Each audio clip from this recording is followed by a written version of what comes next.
So tonight we have our second World Cup qualifying match of the campaign in the last game for the international break for Scotland anyway, as Scotland take on Belarus away from home.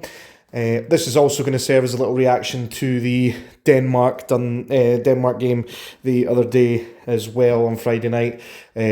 Stuff came up and I wasn't able to react to it on the day, so I thought I'll just merge it into one video. First of all, if you are new around here, please consider checking out some of the other content on the channel.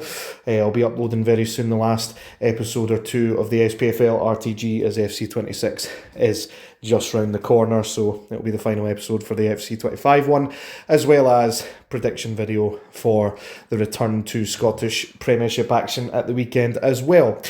First of all though, let's get into the Denmark game. 0-0, good result on paper. You'd have taken that well before the game, absolutely. Defensive performance, extremely solid. You know, you've got to give Grant Hanley's flowers. As much as I don't think he should be involved in squads going forward, it doesn't mean you can't praise the guy for having a good game.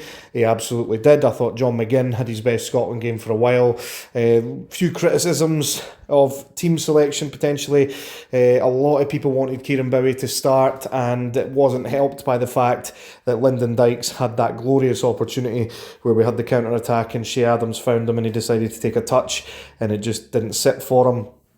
Angus Gunn made a couple of decent saves in the game, but we never really looked like conceding at any point, and we did look like potentially scoring, so maybe also we looked immediately threatening with Garen Dokon as well. A lot of people wanted to see him start too, and the frustrating thing for me is Steve Clarke waited until about the 80th minute to chuck on three guys that could have made an impact, and also Kenny McLean as one of the midfielders coming on when he has a lot stronger options on the bench, in my mind, as well, was questionable. So as much as the result was good, we would have taken a draw absolutely before the game away from home. That is arguably on paper our hardest away game, although some people might say Greece is going to be harder.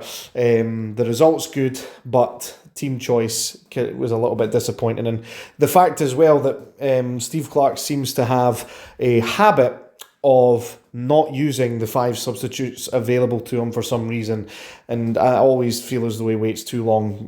10 minutes to impact the game, not long enough. I mean, Denmark's subs to me changed the game back in their favour a little bit when they made them. So as much as it's disappointing that the players that we wanted to play didn't play or didn't get as long as they would have, we would have liked them to get, at least we didn't get beaten. It was a good result in that front. Although in this one, a draw away from home probably won't be acceptable, especially since Greece did destroy them in the last match day. This is a game that we have to be winning.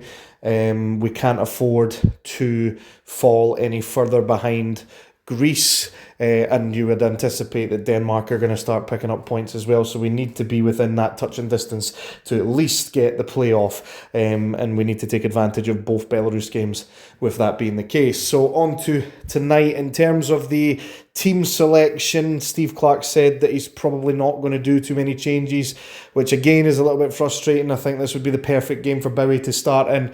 You would want Garen Doak to be starting as well because he's just so positive. I think potentially we could see Max Johnson come in for Aaron Hickey. Aaron Hickey did look a little bit leggy when he came off, but other than that, I anticipate from Clarke's comments that the team is going to be pretty similar to that of the team that started against Denmark. In terms of the result, I'm going to predict a 2-0 Scotland win in this case. Hopefully we put in a professional performance away from home.